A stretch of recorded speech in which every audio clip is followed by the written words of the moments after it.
This is the Daily Tech News for Monday, April 14th, 2025. We tell you what you need to know, follow up on the context, and try to help each other understand.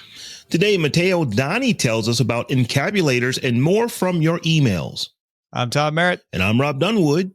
Let's start with what you need to know with the big story. And it's not tariffs. They're later.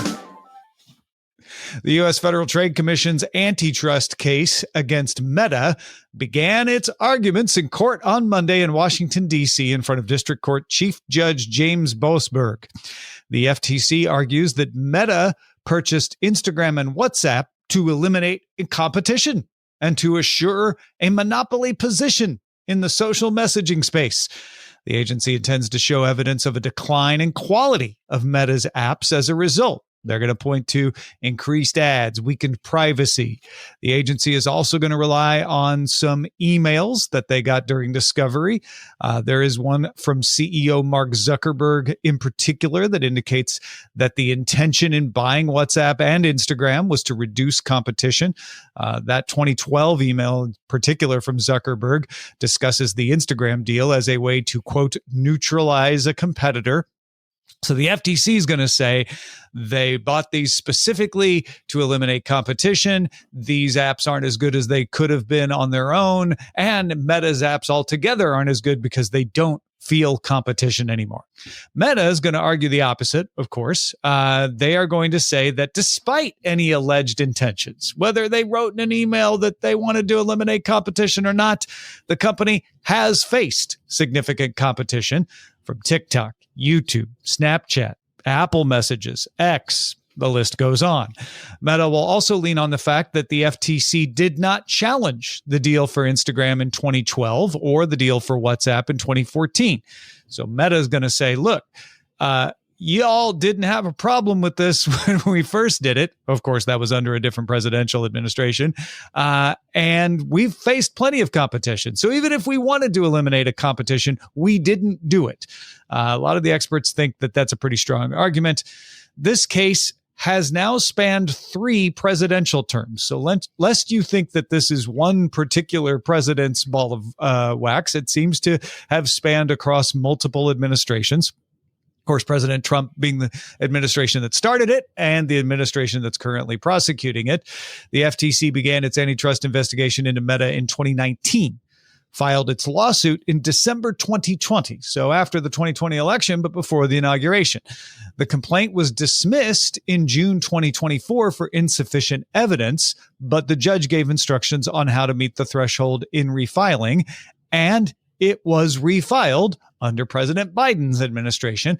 And on January 11th, the judge approved it for trial, saying the case was, quote, far more robust and detailed than before. So if you heard that this got dismissed, it didn't get dismissed because of a trial. It got dismissed because the filing didn't have enough stuff in it. The judge said, put more stuff in it. They put more stuff in it. They refiled. Now we got a case.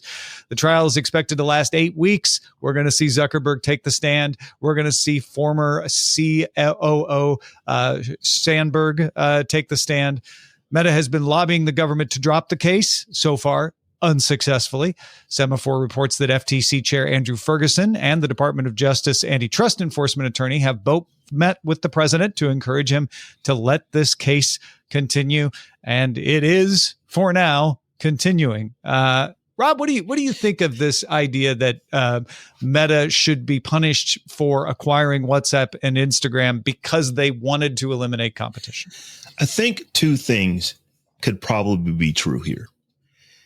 I don't necessarily know that Meta said, you know what, let's go buy Instagram because if we buy Instagram, we're going to stamp out all the competition.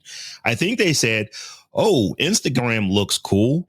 What is it going to take for us to build that? Oh, it'll take that. What it'll take for us to buy it? Oh, it'll take that. Okay, let's just go buy them because they thought it was cool tech. The other thing that is true is that it seems like Meta and executives at Meta are incredibly careless about talking in things like email about competition and stuff like that as they are talking about buying these companies. So if you just say, you know, well, the words that they said really makes it look like they're trying to stamp out competition because they may have actually said those words in an email. I think there's maybe a bit more nuance to that. I'm not standing for Facebook under any, stretch of the imagination, but I do believe that in the case of Instagram, it was cool tech that they didn't have, and they thought it would have been quicker and easier to just buy them than to create it. And definitely that was the case with WhatsApp. Yeah, certainly. I mean, they already had Messenger and they have kept Messenger, even though they operate WhatsApp. Interestingly, the case for Meta having a monopoly position with WhatsApp would be stronger internationally, but this is a US case. So we're just going to be talking about the US, and WhatsApp is not nearly as dominant in the messaging space in the United States.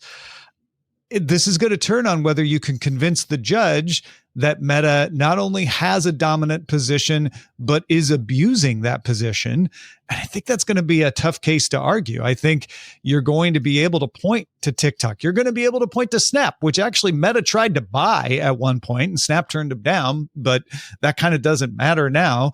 The fact that you've got competition out there for Instagram, the fact that WhatsApp is not dominant in the messaging space, neither is Messenger, I think is going to work in Meta's favor. Yeah, WhatsApp particularly, it's not dominant. I would venture to say that most Americans don't know what WhatsApp is. I mean, us being into as tech as we are, clearly we know what WhatsApp is. We all use WhatsApp, but most Americans probably have no idea. For them, it is SMS or iMessage is the thing that they know, or Facebook Messenger or things like that. Mm-hmm. But what WhatsApp is it is very, very, people are using it more, but it's pretty rare that Americans use it just because we've never really had to. Yeah. And again, if they were to file this case somewhere else like Europe, they could make a bigger argument that WhatsApp is dominant. But this is a U.S. case. So my guess is we're going to get some really interesting emails. We're going to get some interesting stories, as we always do when, big names like CEO Mark Zuckerberg have to take the stand. There's going to be a little bit of courtroom drama, maybe not TV level drama, but a little bit of courtroom drama. And if you were to force me to place a bet, I would bet Meta wins this case. They win, or they do some type of settlement to where it's just a rounding error for them as far as what they ultimately agree to. They won't agree to anything, but there may be some settlement to where maybe a couple $100 million. Now, I'm saying that number lightly. I mean, that's a lot of money, but not to Meta. So that's where the politics of it comes in, right? Which is, the administration is currently friendlier to Zuckerberg than they have been in the past, but they're still pursuing this case. And maybe there's a deal to be made to settle out of court. Like you say, where Meta forks over a good number of a big check, writes a big check. Maybe they agree to do some other things. I don't know what those would be. They certainly have changed a lot of policies recently that appear to be in order to mollify the current administration. So I almost feel like they played their cards already on that front. But I think you're smart to say, look for some kind of deal out of court. I think that's a possibility as well. DTNS is made possible by you, the listener, thanks to Pat, Mike Cortez, Erwin Sturr, and our new patron, Laura. Hey, Laura, welcome. There's more we need to know today. Let's get to the briefs.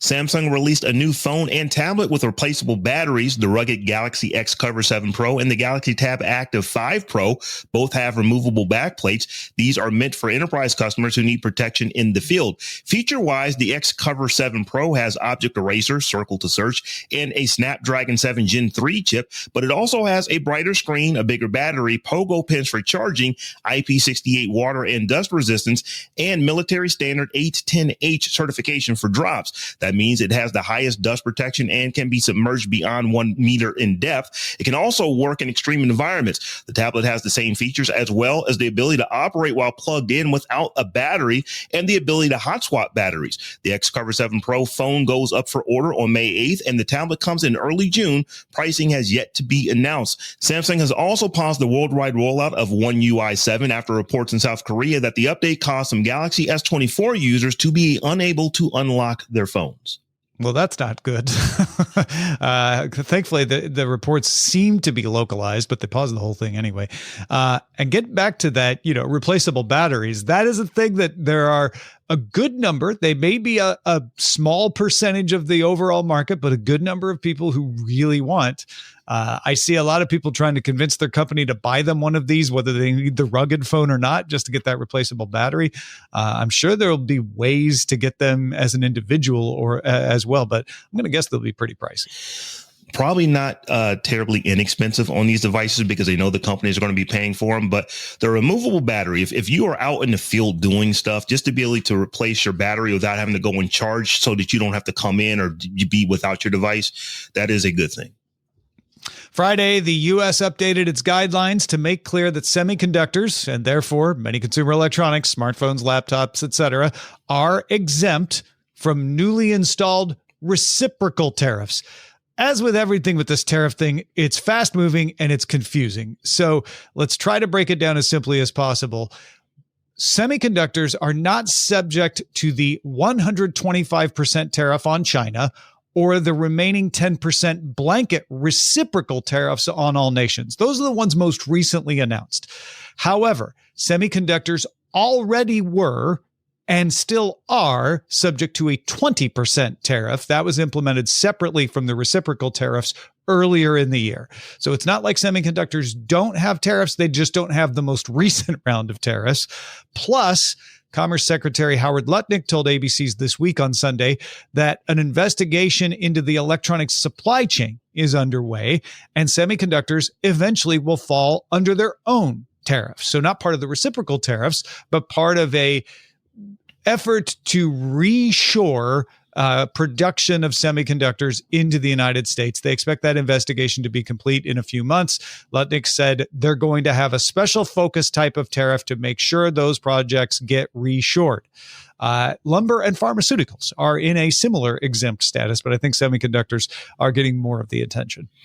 Well, Tom, there's nothing confusing about any of all this.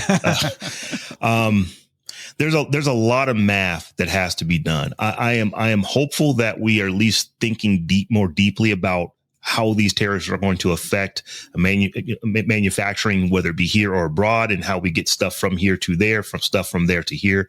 It looks like we're doing a little bit more thought experiments on this. Step one, cause chaos and uncertainty. Step two, look for opportunities to gain an advantage. Step three, gain that advantage. That's my interpretation of what the plan seems to be right now. Sony announced Sunday that it is again raising the price of some PS5 models in some markets. In Europe, the PS5 digital edition goes up 50 euros to 500 euros. It goes up 40 pounds in the UK to 430 pounds. In New Zealand, it goes up $90 to $860. And in Australia, it rises $100 to $750. The standard PS5 also got a price increase in Australia, up $30 to $830. And in New Zealand, up $50 to $950. Sony also lowered the price of the Blu-ray drive and add-on in all these markets. Sony last raised prices in multiple markets in 2022, including the UK, Europe, and Australia. So, Tom, this is clearly an effect of tariffs going into place everywhere, as far as what's happening here lately. Is it? I wonder. The prices have been going up for stuff, and they're not raising the price in the United States. Now, some people argue like they're trying to protect the price in the United States by raising it elsewhere. I wonder, maybe I'm being a little tinfoil hat here. If Sony was like, the price of manufacturing the stuff is going up. There's some inflation to deal with. Let's use the cover of tariffs to implement this price increase we were going to do anyway. I was just going to rephrase my statement. This is happening because tariffs have just wreaked havoc on Earth. This is our opportunity to charge more, and we can give people a reason why. So I absolutely agree with you on that. Yeah. And as I'm always repeating, prices are not caused by cost. Prices are caused by what can you get people to pay. And the PS5's in demand. So that's the other part of this is, hey, if people will pay it, we can charge more. And in the United States, they don't feel like people will pay more. So they're holding that price steady. Bloomberg's Mark Gurman writes that Apple wants to beat Meta to market with true augmented reality glasses that are lightweight and you can wear all day. Meta getting a lot of good reports about the Ray-Bans, but those aren't really augmented reality. They're not projecting anything into your field of view. Gurman sources say Cook has made it Apple's top priority to do this.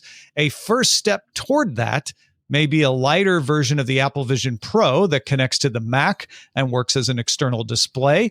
It's also still working on a lighter and less expensive standalone version of the Vision Pro as well. These glasses are really interesting. And Apple, they've got to get them small. It cannot be a headset. They have to be glasses. So if they can get to that, then maybe they'll be cool. I think more and more people are starting to realize the benefit of having glasses as a display. It doesn't work in every situation, but certainly travel, it's something. So if Apple can get this to market ahead of Meta, I think that would be a big win.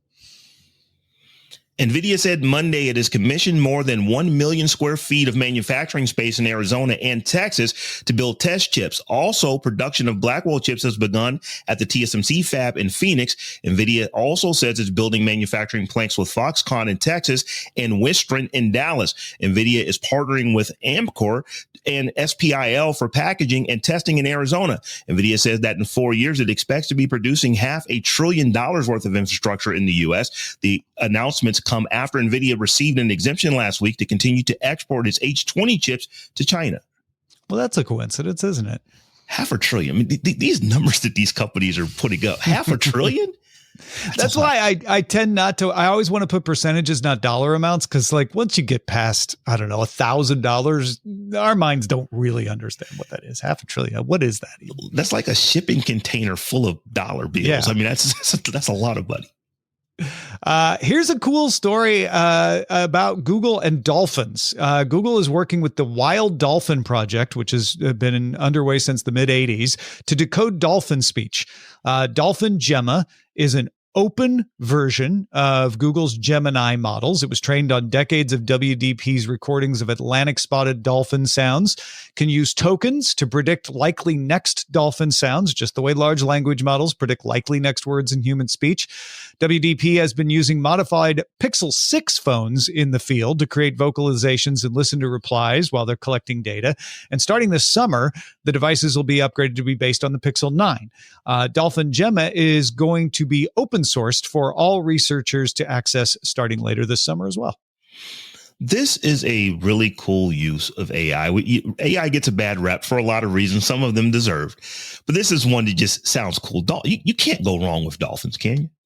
Yeah, like we're not only trying to understand dolphins with this, but also we'll be able to tell, does their communication rise to the level of being considered a language? And if it does it have a grammar? Does it have syntax? There's nothing about this story I don't like. Very, very cool story. Intel has agreed to sell a 51% stake in its Programmable Solutions Group, which is made up of Altera, which Intel acquired in 2015. The new FPGA Field Programmable Gate Array company will be the majority owned by Silver Lake Investing Group. Those are the essentials for today. Let's dive a little deeper into an ongoing story. Follow up. Matteo from Tech Travels Geek went down a rabbit hole for his April Fool's video on encabulators. The lore runs deep with this one. Tom sat down to talk with Matteo about what he found. Matteo, thanks for joining us, man. Well, thank you for having me on the show. As a long-time listener or watcher, it's always a pleasure to be on your favorite shows. and thanks for meeting up with me in Japan at the coffee shop where we got to talk about encabulators for the first time. Yeah. That was fun too. Apologies if I ruined your holiday with this very heavy information. No, quite the opposite. You brought some mirth and joy into what was a good holiday, but it increased it by a little bit. So you did an April 1st YouTube video about the history of encabulators, which, as I understand it, since this is not an April Fool's video, we can admit, is entirely fictional. There is no such thing? Yes, there is no such thing as an encabulator. It's a running joke in the engineering world and has been since the 1940s, when a student published a paper in an engineering journal about turbo encabulators, which are completely made up. They don't exist. And the idea is that the turbo encabulator was an electromechanical machine with nonsensical, high engineering sounding terminology thrown in. And it essentially proves the fact that if you deliver information or technobabble in a confident way, you can confuse the listener and make them believe that it's a credible thing they have no idea exists, and hope to learn something but have nothing to actually learn. It's one of those things similar to dropping the a sentence in an engineering meeting about a flux capacitor and catching out those who have never been exposed to the Back to the Future movies. Yeah. I had heard about skyhooks, which have a similar, but not so deep history, I don't think, as encabulators. So I was delighted when you told me about these. And it goes back 80 years. How did you become familiar with encabulators? So I became familiar with this about 15 years ago. There's been a lot of engineering-focused companies or engineering companies who have used this for internal jokes or have used this to draw people's attention to the fact that using too much technical jargon, using too much in language can be a negative thing. And so and mainly from the humor side, Rockwell Automation, which is a real company, did a video with one of the actors involved in the early renditions or engineering demos of encabulators on video. So Rockwell Automation's one is a 2-minute video. You can find it on YouTube. It's their video about the turbo encabulator, the retro encabulator, which is another one. And it is just flat. It's a straight-faced presenter giving a technical demo and explanation about how this improves someone's life. We don't know who, but customer success is at the center of what they're doing. And it's just 2 minutes of just technobabble, which is very, very believable. And so throughout the years, obviously the encabulator or encabulation, which is the process of using an encabulator, has been given lots of suffixes, so words at the front of it. So obviously it started off as a turbo encabulator. There was then videos about the retro encabulator. More recently, 3 years ago, Tom Buck on YouTube did a video about the photo encabulator, or specifically the deluxe photo encabulator. So it's a running joke in the tech world, specifically in the engineering world. And one of those things that you hope will make the engineering people or the people who are in the industry realize that what they're saying and is understandable between themselves is actually technobabble to anyone from the outside world.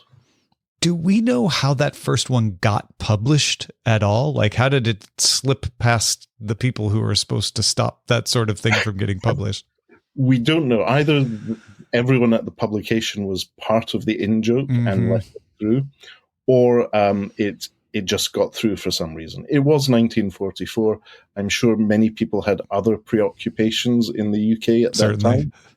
But I think that that sort of subtle humor is in the original paper, which I do admit I've read, and is full of beautiful language, which is still valid today.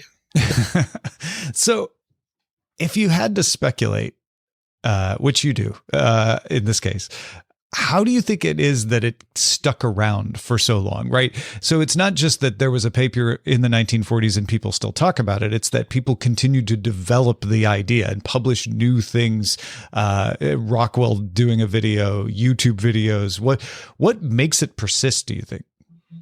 I think it's partly a tradition thing. And because the engineering world maybe involves or tends to go for people with certain traits and certain focuses. When you're an engineer, you think very systems wide or you're process driven. And so something that actually fits in that space and becomes an in-joke becomes a constant reminder of what is the bigger picture and the fact that you're in a little bubble, you're solving problems, but to the outside world, it's like magic. Yeah. And So I to the think outside that's world, they can't tell the difference between the real things you're saying and the encabulator things, I guess. yes. It's just one of those things. It helps give perspective, in my view, to the fact that often you are talking technobabble to everyone else. It's just the few insiders who understand it, and I think that is the true purpose of it, or I think it should be nowadays, is to remind us engineers that we're so specialized and so into things that it means little or nothing to them. If, for example, I speak to my parents about the latest smartphones and their GPUs, they have no idea what I'm talking about. Much in the same way as if I'm doing a 5-minute video about encabulators, or in my case, AI encabulators, and how they're improving the travel industry in Asia. For those who got distracted while they were listening to this episode and don't know what an encabulator is, can you explain what the most recent innovations in encabulators are? Sure. So essentially, an encabulator, or the original encabulator, has a base plate of prefabulated amulite surmounted by a malleable logarithmic casing in such a way that the two main spurving bearings are in a direct line with the panometric fan. That's the sort of explanation of what an encabulator is. Yeah. And obviously we've moved past the physical encabulator. We now have digital encabulators, or as most recently Sans ICS, which is a cybersecurity company, they did a video about the hyper encabulator, where they brought back the original actor presenter from the 1990s video about the retro encabulator to represent the latest innovations of the hyper encabulator. And then Tom Buck obviously did his video about photo encabulators on his photography-focused YouTube channel. And I just thought I would do one about AI encabulators, because AI as a suffix is great for anyone wanting to get people's attention nowadays, especially in the tech industry. Yeah, and it's good that encabulators have become AI, because the tariffs on sparving bearings have recently gone up. So yes, but then again, we have reciprocal tariffs on semi-bovoid slots, so it's all good.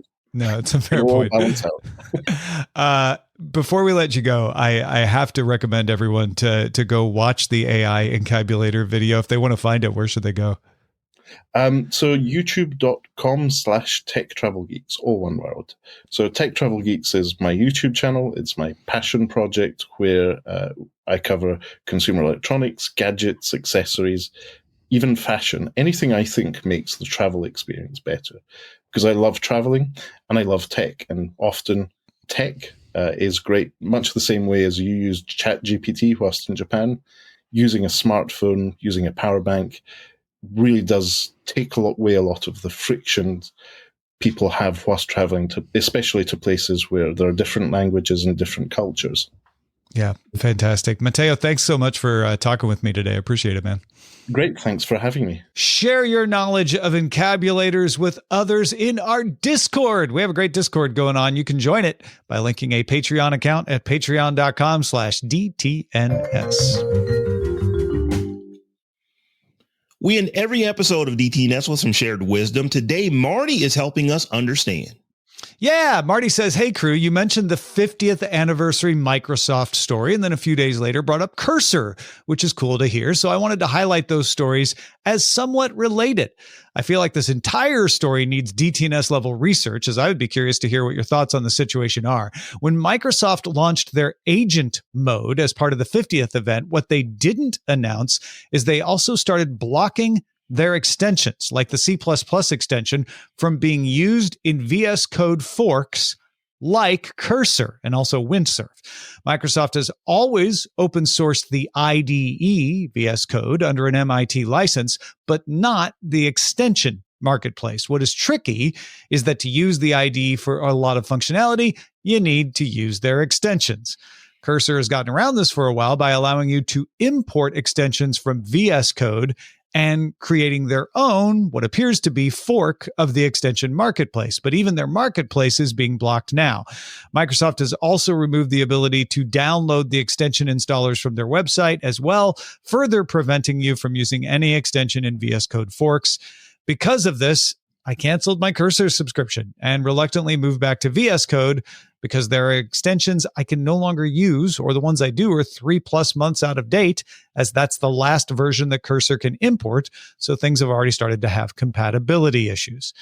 He goes on to talk about like how many other people he wonders are running into the same thing. Seems like a lot more people are moving back to VS Code, and finishes with, so altogether, it feels like Microsoft is increasing pricing while locking out competitors. Maybe that's just how it feels on the surface, which is why I'm interested, if your team is interested in this topic, what your thoughts are. Anywho, thanks for reading. Happy to hear it sounds like Tom had a good time in Japan. Thank you, Marty. It does appear that Microsoft has found a good way to say, yes, it's open, but we drew a line around extensions and we're going to use that to our advantage and are pressing that advantage. I don't know. I don't have a good sense of how much damage that would do to Cursor, but it certainly is a pressure that Microsoft is using to get people to use Copilot instead of Cursor. There's no question that they want more people to use Copilot. That is the answer. Copilot is the new thing. That's what Microsoft wants you to do. So if they can apply a bit of pressure, and here I believe it's just a bit of pressure, but if they can apply some pressure to get you to move over to their new stuff, I think they're exercising that muscle. Yeah, it does not appear to have reduced the buzz around Cursor. I still see lots of people enjoying it for all kinds of reasons. So, it's always hard when you're in a bubble like that to understand, like, well, just how wide is the same experience outside of my circle? Because my circle seems to be experiencing it the same way. So I'd ask people in the audience, send us some emails and let us know if you too are like, yeah, I'm seeing fewer people using Cursor, or the opposite. Like, no, it's getting a lot of adoption from these kinds of users in this other kind of situation. Be curious about that. So once again, thanks to Marty for sending in this email. And we also would like to know what you're thinking about. If you've got some insights into a story, feel free to share it with us at feedback@dailytechnewsshow.com. That's right. Big thanks to Matteo and Marty for contributing to today's show. Thank you for being along for Daily Tech News Show. The show is made possible by our patrons, patreon.com/DTNS. Also, don't forget, we have a new music show. Want to keep up on music news in less than 5 minutes? Check out dailymusicheadlines.com or tell a friend who's into music about it. Talk to you tomorrow. The DTNS family of podcasts, helping each other understand. Diamond Club hopes you have enjoyed this program.